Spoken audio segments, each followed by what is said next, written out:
Depuis 10 ans, le paysage s'est foncièrement transformé, déjà par l'appétence pour les réseaux sociaux et le nombre de créateurs qui sont arrivés progressivement sur les réseaux sociaux. Je pense qu'il y a vraiment eu une transformation fondamentale après le Covid. Lorsqu'on a eu la chute des marchés pendant le Covid, puis la remontée, les gens se sont intéressés parce qu'ils avaient du temps à l'investissement, dans les cryptos, dans les actions, dans les métaux. On n'a jamais eu autant de jeunes qui sont arrivés sur les réseaux sociaux. On n'a jamais eu autant de jeunes qui ont transmis justement l'éducation financière via différents canaux. Donc pour moi, on est passé d'une influence de Nabila vend du shampoing sur Instagram à une influence responsable, qualitative, professionnelle. Ce programme vous est présenté par Ethereau, Premier Ethereum, Treasury Company, coté en Europe.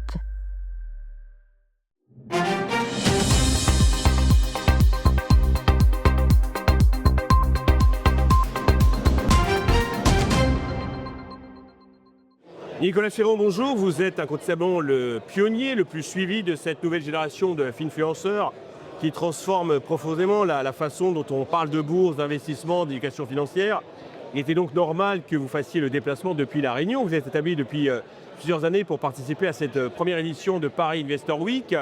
Ma première question, c'est comment avez-vous vu évoluer l'éducation financière en France ces 10 dernières années et comment considérez-vous tous ces influenceurs qui ont suivi vos traces en quelque sorte? Alors bonjour Stéphane, merci de m'interviewer. Depuis 10 ans, le paysage s'est foncièrement transformé, déjà par l'appétence pour les réseaux sociaux et le nombre de créateurs qui sont arrivés progressivement sur les réseaux sociaux. Je pense qu'il y a vraiment eu une transformation fondamentale après le Covid. Lorsqu'on a eu la chute des marchés pendant le Covid, puis la remontée, les gens se sont intéressés parce qu'ils avaient du temps à l'investissement, dans les cryptos, dans les actions, dans les métaux. On n'a jamais eu autant de jeunes qui sont arrivés sur les réseaux sociaux. On n'a jamais eu autant de jeunes qui ont transmis justement l'éducation financière via différents canaux. Donc pour moi, on est passé d'une influence de Nabila vend du shampoing sur Instagram à une influence responsable, qualitative, professionnelle. En considérant tout cela, est-ce que les Français sont aujourd'hui plus matures financièrement ou reste-t-il encore beaucoup de choses à faire? Il y en a quelques centaines de milliers qui s'y sont mis et qui sont devenus donc plus matures puisqu'ils sont passés d'un livret A ou d'un compte courant à de l'investissement. Mais rappelons que le dernier trimestre, on avait moins d'1 million de Français qui passaient un ordre sur un ETF ou une action. Donc on a encore un magnifique chemin à parcourir parce qu'en France, on a un déficit d'éducation financière. On est en train de combler petit à petit. Les réseaux sociaux sont devenus des canaux majeurs d'information financière, comme vous le disiez, mais aussi parfois des messages sujets à controverse. Comment trouver le bon équilibre entre pédagogie, liberté de ton, promotion commerciale et responsabilité vis-à-vis de ce public? Alors déjà, je pense qu'il faut faire attention aux réseaux sociaux utilisés, c'est-à-dire éviter TikTok, éviter Telegram, éviter les groupes fermés sur WhatsApp parce que généralement, ce sont des personnes qui s'attaquent aux jeunes, voire très jeunes, trop jeunes parfois, et ce sont ceux qui promettent monts et merveilles et qui ne sont pas contrôlés par l'AMF. Concernant l'équilibre à trouver, je pense qu'il faut respecter les règles et suivre les gens qui respectent les règles. En fait, aujourd'hui, on doit marquer collaboration commerciale, publicité dès qu'on parle d'un partenaire. On doit mettre des disclaimers de risque. Les performances passées ne préjugent pas des performances futures.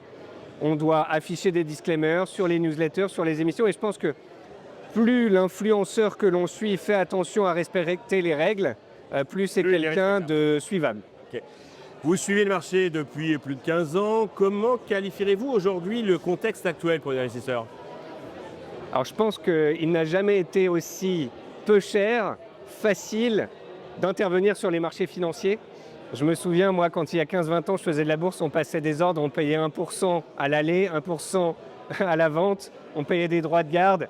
Aujourd'hui, on peut avoir des courtiers où on paye des fractions d'actions, du courtage très, très peu cher. On peut acheter tous les actifs, des actions, des ETF, des obligations, du private equity. Donc c'est un paysage absolument fantastique pour l'investisseur aujourd'hui. Sans faire de conseil d'investissement direct, bien sûr, quelles sont les classes d'actifs les plus intéressantes à surveiller pour les prochains mois? Moi, il y a un secteur qui me plaît, ce sont les énergies renouvelables, parce qu'on a eu une bulle sur les énergies renouvelables il y a quelques années. Elles sont maintenant au tapis. mais elles vont faire partie de l'avenir.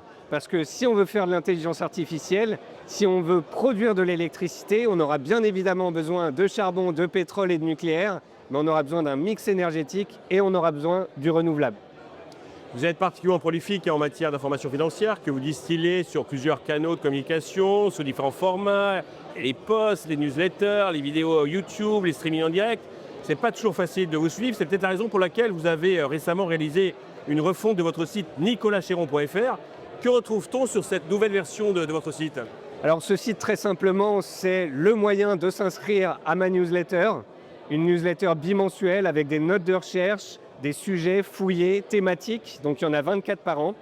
Ensuite, on peut y retrouver des articles dans lesquels je vais produire du contenu exprès pour les débutants, pour pouvoir leur mettre le pied à l'étrier. On retrouve une rubrique avec tous mes partenaires, des marques auxquelles je fais confiance pour pouvoir investir sur les différentes classes d'actifs.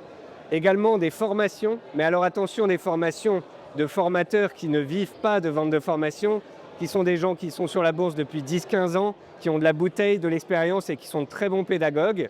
Et enfin, on retrouve une rubrique contact au cas où on a une question à me poser ou une collaboration à me proposer. Nicolas, merci. Et donc rendez-vous sur nicolaschéron.fr. Merci Stéphane.